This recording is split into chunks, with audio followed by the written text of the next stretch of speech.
They say revenge is a dish best served cold, but mine was 6 tiers of red velvet, cost $8,500, and was the most delicious thing I've ever tasted.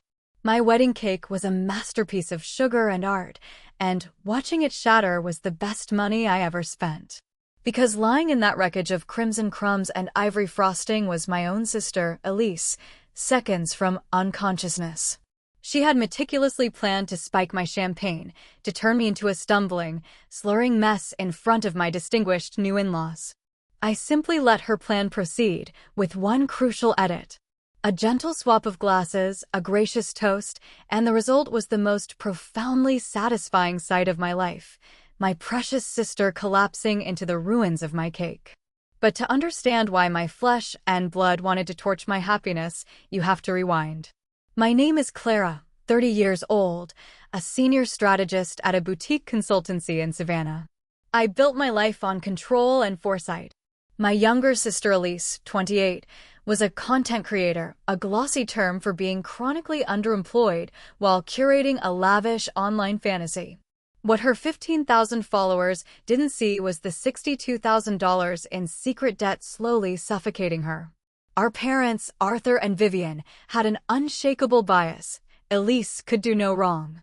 I could secure major accounts, deliver flawless presentations, earn my own way. It registered as a dull footnote.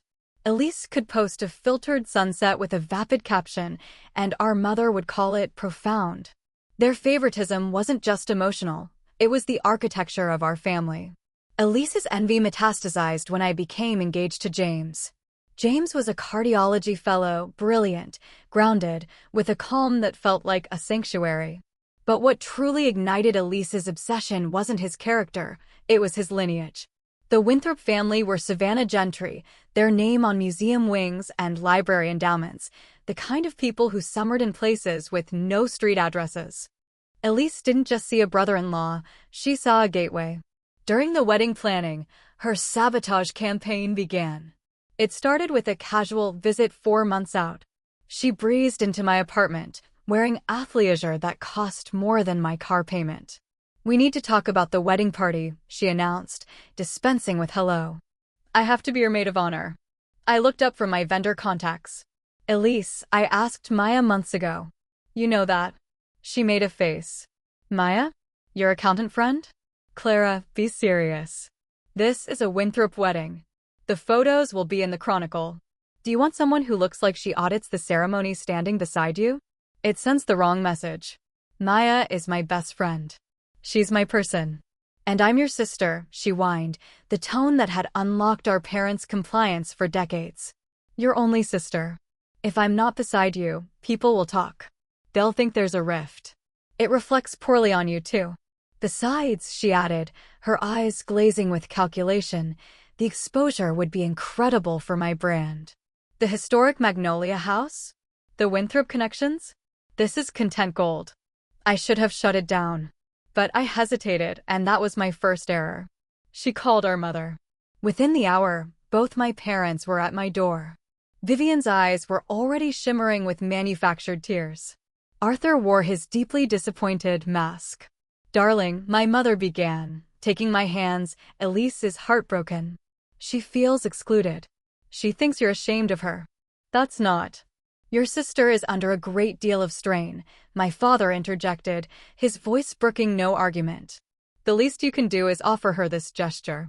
Make her feel part of the family. Be generous, Clara." For one day, the manipulation was a familiar script. My needs were always negotiable. Elise's whims were law. A cold resignation settled in my gut. "Fine," I said, the word bitter on my tongue. "You can be maid of honor." Elise clapped, Vivian beamed, Arthur nodded his approval. When I called Maya, she was silent for a beat. "Clara, are you sure? Giving in to a tantrum sets a precedent." "It's the path of least resistance," I sighed. "Sometimes," she replied, her voice gentle but firm, "the easy path leads right off a cliff." She was right. My concession wasn't a peace offering, it was a beachhead. And Elise began her invasion immediately. 2 weeks before the wedding, a demand text, *, the maid of honor dress I selected is $2,200. Can you Venmo? A little tight right now, asterisk it was a silk monstrosity she'd chosen without consultation. When I'd suggested elegant, affordable options for the bridesmaids, she'd scoffed. We're representing the Winthrop family now, Clara. Affordable looks like cheap. What will James's mother think? I sent the money. I stopped protesting. In retrospect, every demand, every tearful call to our parents, every time I swallowed my pride was fuel for the final, vicious act. Elise didn't want a role in my wedding, she wanted to hijack it. And I was about to let her, just not in the way she imagined. The Magnolia House ballroom was a vision of Gilded Age splendor. Crystal sconces glowed against sage-green walls. Long tables were draped in cream linen, adorned with lush arrangements of gardenias and jasmine. And on a pedestal near the dance floor stood my piece de resistance, the cake. 6 tiers of flawless red velvet, draped in fondant so white it gleamed, adorned with delicate sugar magnolia blossoms and 24-karat edible gold leaf, $8,500. It was worth every cent, though not for the reason anyone expected. I was seated at the sweetheart table, a strategic choice. James, devastating in his tuxedo, was to my left.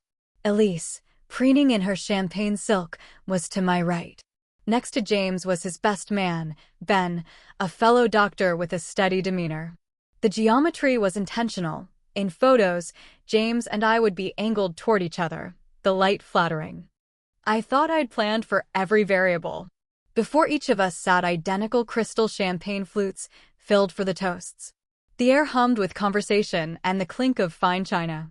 The main course, seared scallops with truffle risotto, had just been cleared. James leaned in, his lips brushing my ear. Aunt Charlotte is trying to explain blockchain to your great-uncle George. I think he believes she's talking about a new type of quilting. I laughed, turning fully toward him. In my periphery, movement. Elise's hand, elegantly gliding across the tablecloth as if to straighten my menu card. Her palm passed over the rim of my champagne flute.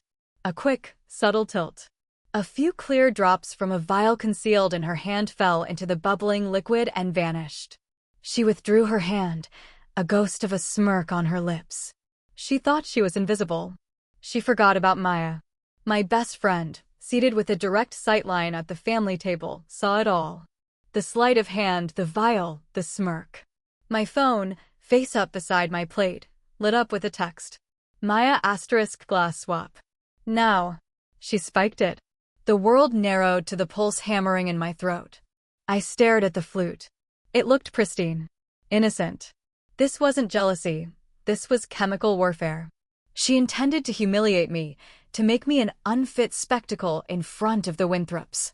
The people-pleaser in me, the one who'd spent 30 years bending, finally snapped. The cord was cut. But she was watching. Her eyes flicked between the two glasses. I was trapped, paralyzed. Then, salvation in the form of click-clacking heels. The sound was authoritative, expensive. Penelope Winthrop, James's mother, emerged from the private lounge, a vision in emerald velvet. She moved behind our table. Elise stiffened, her attention instantly, magnetically yanked away. This was the queen she needed to impress. She practically vaulted from her chair, intercepting Penelope. Mrs. Winthrop, that color is divine on you. Is it a custom McQueen? The drape is exquisite. Her back was to me. Completely. My hands moved. Not lifting, but sliding. The silk tablecloth offered just enough purchase. I pushed the base of my tainted glass toward her place and pulled her clean one toward mine in one fluid, silent motion. A half rotation to hide her lipstick mark. The swap took 3 seconds. I glanced at Maya. She gave me a microscopic nod, her gaze sharpening on Elise. My witness was ready. Elise returned, flushed with the triumph of her brief audience. She glanced at the table. The glasses sat, unchanged to her eye. Smugness had blinded her to caution. She picked up her flute, my flute, her smile triumphant. A toast, she said, her voice sugary. To my sister's perfect day. I raised my clean glass, looking directly into her eyes, pouring every slight, every manipulation, every stolen moment of my life into my gaze. To unforgettable nights, Elise, I said softly. Clink. She drank deeply. I took a polite sip. And then I began my performance. I let my smile soften, my responses grow vague and distant. When James asked about the first dance song, I gave a faint When Ben told a joke, I offered a delayed, weak chuckle. I could feel Elise's hungry stare. She was waiting for the drug, the melatonin, the sedative, whatever she'd chosen to take hold. Her excitement was palpable. The best man's speech provided perfect cover. As Ben regaled the crowd with stories, the substance in Elise's system began its work. I saw the first signs, a slow blink, a hand subtly bracing on the table, a slight sway as she stood for the maid of honor speech. She took the microphone, positioning herself directly beside the magnificent cake tower. The $8,500 backdrop for her performance. Good evening, she began, her words slightly thickened. Having a sister like Clara has been a lesson. She paused, struggling for focus. A lesson in watching someone who follows every rule get everything. The edge was there, sharp and ugly. And now she has the perfect husband, the perfect name. She trailed off, blinking slowly. Why's the room tilting? The wine glass dropped first, shattering on the parquet. Then her knees buckled. She pitched forward, the microphone still clutched in her hand, and landed face first into the side of the cake with a sickening, wet crunch.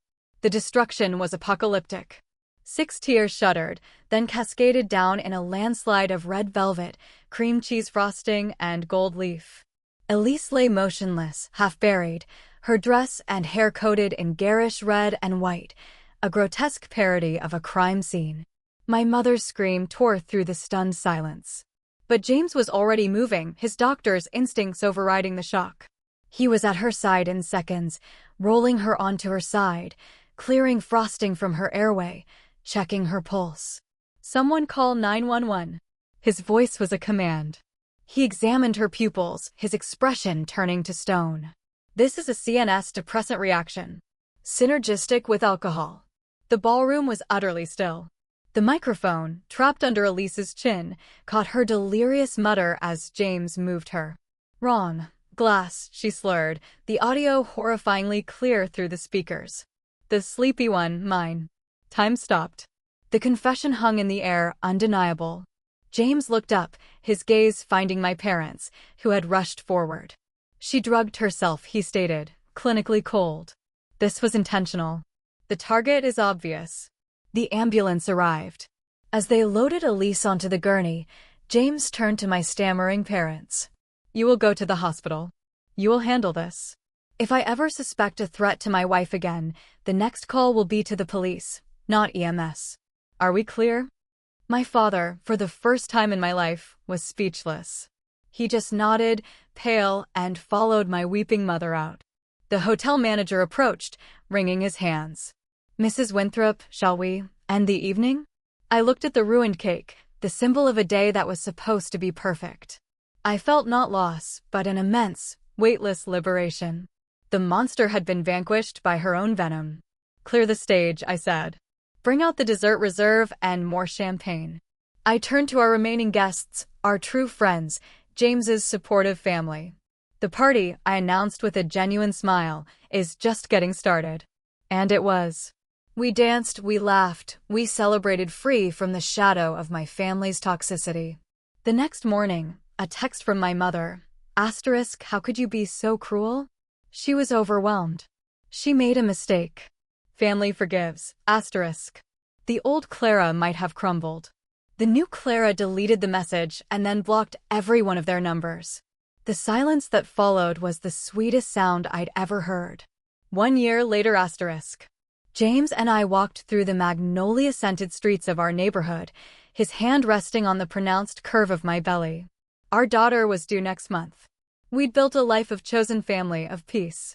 No favorites, James murmured, echoing our vow. No hierarchies, I agreed. Just love.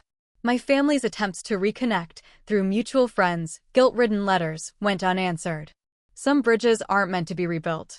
Tonight, I finally typed out my story for an online forum, seeking the judgment of strangers where my own family's was so broken. Title: My $8,500 wedding cake was destroyed, and it was worth every penny. Post asterisk, I need unbiased opinions. 1. Was swapping the glasses going too far? My mother says I should have just poured it out and been the bigger person. 2. Elise owes me for the cake. Should I take her to small claims court or write it off as the cost of a priceless lesson? 3. Ultimately, was losing that extravagant cake a fair price to pay for a life free of manipulation? I posted it and closed my laptop. Inside, James was preparing dinner, humming. Our daughter kicked, a reminder of the future we were building, honest, secure, and whole. The cake was dust. The dress was ruined. The ties were severed. And I have never, ever been happier. The cage door swung open on broken hinges of red velvet and gold leaf, and I finally knew what it was to fly.